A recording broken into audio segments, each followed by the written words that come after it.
Welcome to Center Heights Productions. Please hit the likes and subscribes. This is going to be a 3 game preview before the new year. So, ending this week is the last week of 2022. So, we're going to take it to our time and review the 3 games, starting tonight's game against the Tampa Bay Lightning, who were headed into town there. I'm wondering if Barron's going to be added to the line to try to add some fusion to the power play, which would be interesting to see if they put him in place of Chris Weidman, because I'm sure offensively he'd probably do a much better job. Although I do think power play wise we should be utilizing Jack Eye, who's been successful when utilized on it, shooting from the point. He's either scored or goals have been scored out on the rebounds.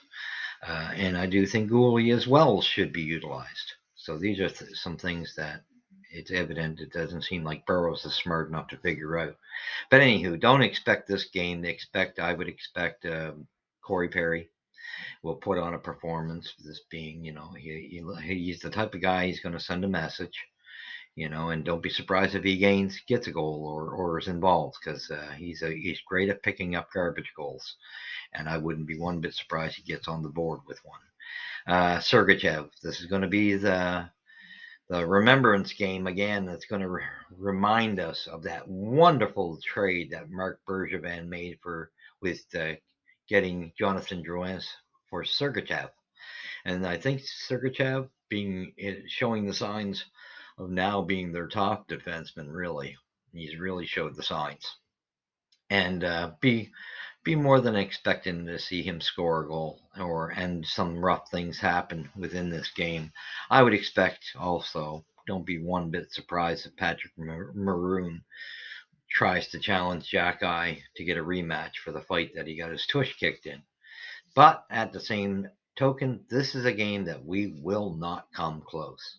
We are nowhere near. We put ourselves on the scale against them the last trip, and we got our tushes handed to us, and we're going to have our tushes handed to us again. So that's game tonight's game. I expect 5-1, 5-2 if we're lucky. I don't foresee it being much more than that, but I'm expecting 5-1. And Vasilevsky will probably put on another high performance, and that's hard to match. We seemed to, in that last game, we had some good chances in that game. In that last game, we played them, but we just couldn't. It wasn't anything near close enough, with talent wise and chances that were to the quality that you need to beat Vasilevsky with. So that's tonight's game. 5-1, I project it being Tampa's. Okay, then Thursday night we go into Florida. This is going to be the game that we probably might have a chance here. So I would say with this game, this is going to be an interesting game. Actually, I think this could lead up to being a tight game because I think Florida's going to want this game. They got to get on the right track and get on the rails again because time is running out for them as well. So I think they're gonna see a little more urgency to play well and try to take this game, whereas we know we can beat this team with the way they perform. But I would also keep your heads up because I do think Matthew Tkachuk is the type of guy expect to be him to cause trouble around the net, and I would not. He's the type of guy, fights break out where he plays because he plays hard and he can be silly sometimes. And I wouldn't be one bit surprised in that game. There's a Jack Eye Kachuk fight, so that could be an interesting little tangle as well. So this could be quite a little passage for Jack Eye having to stand up to some guys because this is 2 challenges back to back. So in this game, I'm expecting 3-2, 4-3. I expect this to be a 1 goal game. Um, If not, it'll be a 2 goal game. But I really do expect that this game will be tight. Again, the goaltenders are going to have to be the difference. And that seems to be where it's been in our favor for some silly reason. But anyhow, we'll take it. But I think other than that, this is a team we can capitalize on if we're smart. Again, I think we got to utilize and get it through our heads that there is going to have to be line juggling, and we as Habs fans have to understand that. So this game, I expect I'm going to give the edge. Hmm, Either way, it's going to be a close one by 1 goal. Could be an overtime game. As a matter of fact, wouldn't shock me in the least. I think it favors us if we go to overtime, though. Especially if we get to a shootout. But anyhow, I expect 4-3 or 3-2 for Florida. I think this is where we're going to start seeing the signs of the Habs having a tough time. Now that the games are more important to other clubs, I think we're going to have a rough trip here. And then, so that's what I suspect for here. I think it's going to be 3-2 or 4-3. But again, if there's a win on the road here, I think this is the team we have to take it on. We have to. This is our best chance. So, with that being said, that's who I projected: Florida 4-3 or 3-2. And again, it will be an interesting matchup with seeing Kachuk and how Kachuk goes up against Jack-Eye. Okay, next game will be Saturday night, New Year's Eve. And we go up against the Capitals. This is going to be a game, once again, with more storylines again. We come into where Charlie Lindgren is putting on quite a performance this year for the Washington Capitals. Kind of once again showing the old regime in Montreal they shouldn't have given up on him. And wouldn't it be nice to have him? He probably could have added something to the goaltending. He's shown that it's paying off. I always thought that this guy should have had more time in Montreal.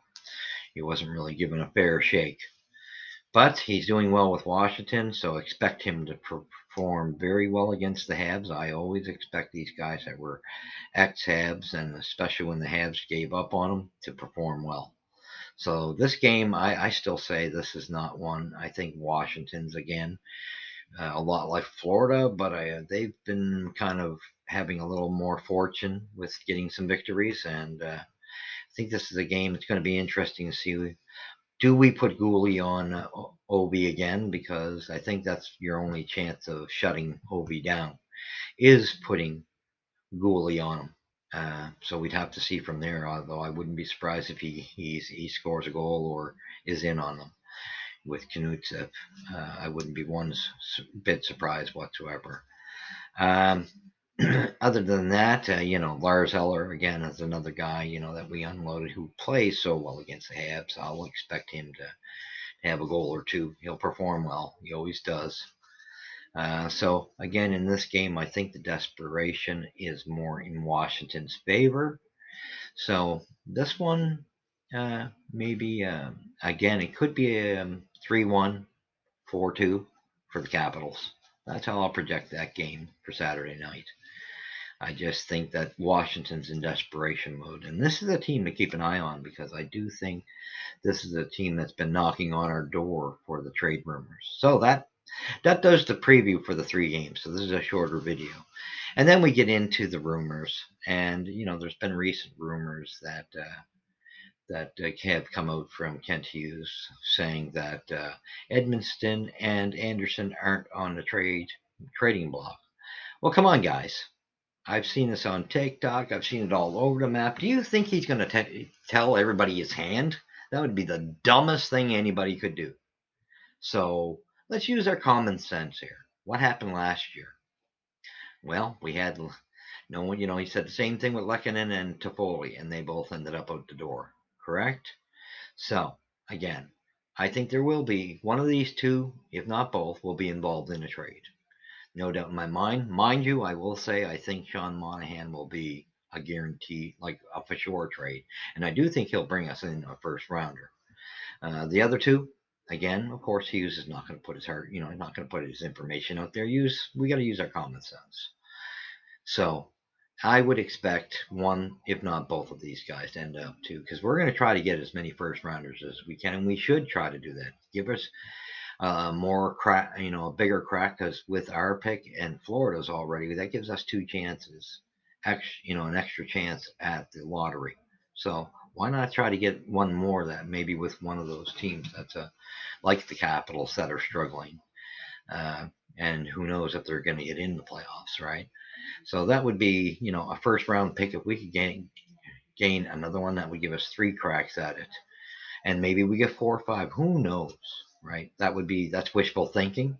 Just hoping to get a third, and then we got the mess of. This is where I say things have got to change. Now I've heard the dumbass comments that are shot at Martin St. Louis. Fire him. I've been seeing this on TikTok quite a bit, and hearing it on the odd podcast. Are you, as Habs fans? I'm a Habs fan, and I know a little bit about the game, and I'm sure there's many others that do as well. That do these podcasts. You got to be out of your tree to think that Marty St. Louis should be fired. That's the best thing that's happened to the Habs in the coaching department. Yes, yes, he's definitely inexperienced. I'll grant you that. But no, no, no. We would be in the same shoes, in the same positioning as we were with Dominic Ducharme. This guy has been able to motivate him. Yes, are there a couple of problems? Yes, I've got a bit of. I understand what he's doing of uh, benching Slav, because Slav has got to start keeping his head up, and Slav is now playing. He's been decimated. His confidence. I think he needs to go down to Laval, and I think the orders need to come from Hughes and Gordon to Houle down in Laval that Slab gets top minutes, period, so he can regain his confidence. And I think that's where he should get his confidence back, and he'll definitely get used to lifting his head up down there because he has to adjust that. And that's the perfect league where there's a lot of hitting going on that goes on in the American Hockey League. I didn't want him to go there originally in that sense, and in other senses I did. So I've been kind of all over the map. Just wanted to see where he stood after the first 9 games. And for me, where he stood in the first, yes, I know he's better than half of that lineup. He was until the last 3 or 4 games. Now, until he lost his confidence, he was better than most of the roster. Forwards that is. And but now he's not so much. He really has lost his confidence. You can see it all over his face. He needs to go to Laval. Since we didn't send him to the World Juniors, which was stupid. So and this is where I do send a message to Hughes. I hope you're listening and you listen to us somewhat, because I think this guy is getting ruined. I don't know. I don't think it's intentional. I just think that now we've heard his with the mistake we have made. See, and I hope that management clues into this. I got no problem with teaching a guy uh, discipline, with making it so that he has to earn his way in the lineup. Well, that's fine and dandy, but you got to do that with the veterans. It's got to be the same shake and squeeze that with the veterans. You got to show that right across the board, and we haven't shown that. And that's the one area I do say, but that's not a big knock. It's not a fire Martin St. Louis knock. Come on, wake up, people. Come on, this guy's too good for that. Yes, he needs a veteran coach brought in to. Again, here's the other problem. Alex Burrows is done. 2.5 years, he's done. He needs to go. Let's get a veteran coach that can coach the power play and can also assist Marty with working with this lineup so that everybody's treated equally. Because I'll tell you right now, if we start treating everybody equally, Jonathan Drouin wouldn't have been inserted back into this lineup because he doesn't deserve it. He's shown continually. This is 6 years. Come on, guys. It's over. You can want all you want to get some value out of him. You're not going to get it. He checked out a long time ago, and we're going to have it rubbed in our face tonight with Sergachev being in town. Because Sergachev will show what we're missing. That how badly we lost in that trade. But it's time. Why are you rewarding Jonathan Drouin? Why are you rewarding Dandenov? Dandenov, I get it. He's a little older, so he just doesn't have legs anymore. That's evident to me. These are the worst two right now, and they don't deserve to be in the lineup. You're not going to get nothing for them. You may even have to, insert them into another trade, such as, if you were willing to if somehow we could get somebody interested in Gallagher, and one other player that would gain some, or like Armia. If somebody could get interested in those two, because we need to alleviate those contracts. And I'm sorry, I look at Armia as the same thing. For what he's giving us, he was a great protector of the puck, but he's not bringing what we need. The heart's not there, and it's time to let the kids play. It's these guys have had their shot. Same with Galley. I think the world of Galley, but it's over. But and if we can pay half of his contract, I think we could gain some interest. But if you're willing to pay half of his contract, that's when you tell a team, okay, we're making this easy so that he is of some value to you. See, it's more sensible and logical if the Habs are going to pay half of his salary, but they have to take Joanne in that package off our hands. That's only that's the how you manipulate that if you're going to pay half of his salary. Same thing with Joel Armia. You throw in a Dandenov or whatever, and Hoffman is, somebody else. I think we're all, even though he's the one guy though that has gained some value, and if he keeps going, maybe he does get us a second or third round pick. Let's hope. But again, you can utilize him as like Gallagher as well. You could utilize if they want Hoffman, take Dandenov for Joanne. Again, you utilize these guys if you're willing to pay part of their contracts to the team picking them up. Then you can unload the guys who are just never should have been in Montreal in the first place. So that's what I would do. This way, and that's the part of the mess we need cleaned up. Put them on waivers if you're not going to trade them. Jonathan Drouin, um, Dandenov. There's no reason why and even Chris Weidman, these guys should all be put on waivers if you're not going to trade them. Okay, they're taking up space, and who cares if somebody picks them up? You weren't going to get nothing for them in a trade. Just be glad they're gone, and that they'll alleviate the contract will be alleviated from you, and that's how we got to look at it. We got to stop living in fantasy land. These guys are not going to garner any interest. That is bottom dollar. They're not worth nothing. If anything, you might have to pay them to take them. So that being said, let's stick to our guns. And it's again, I will reiterate: if you think for 1 minute that Hughes and Gordon are going to show their cards, and yeah, of course they're going to tell you that Anderson and Edmonston are on the block. But I guarantee you, if a team is desperate enough and offers them a first round pick, they'll take it, and they'd be crazy not to. So we just have to watch things closely as teams make the push for the playoffs. They're going to want that assurance. Do we? That's where we got to hang in. But I do think that we can make a couple of trades, like the Monahan trade. I think maybe that gets done first. I don't know. And I do think that'll definitely, to me, I can't see why that wouldn't bring us a first round pick because he's the type of depth you need in the playoffs. And then we look at the back end, and if we could unload two defensemen, veterans, because will have two left, and for me, it's Edmonston can get where he can get you something, and Weidman, whether it's waivers or you get a fifth round pick for him, take it, whatever, just to clear up the logjam. And let's hope tonight that Barron, is back up to where he was before he got injured. That's what we need to hope because we need that offense on one of these kids. And we know the other kids earn their spots first, and we need to hand that over because the defense has worked well. We just need to learn how to coach our offense, and that's where the problem has been. We need to treat the rookies equally to the veterans. Whoever doesn't earn their way into the lineup, then they're the ones that need to sit. And for me, I'm sorry, I'm now at a point where I have to say that Slav needs to go to Laval. He should have went to the World Juniors. So I think the Habs made a mistake there. And let's undo the mistake and not ruin them because I'm really concerned now that we're just following sequence of Galchenyuk and KK. I'm really scared that we're ruining this kid. And he's too talented. He does have the talent to play well. He just needs to keep his head up. He's got to get confidence back as well. And once we do that and allow him to do that, he'll have no choice in Laval because that's a hitting league. So it's either make him or break him. And I think you need to leave him there for quite some time. Just he needs it. He needs it because I always said these offensive guys, the forwards that were in last year's draft, to me, none of them were at that stage where they were going to be anything like standing to make the lineup immediately in the NHL.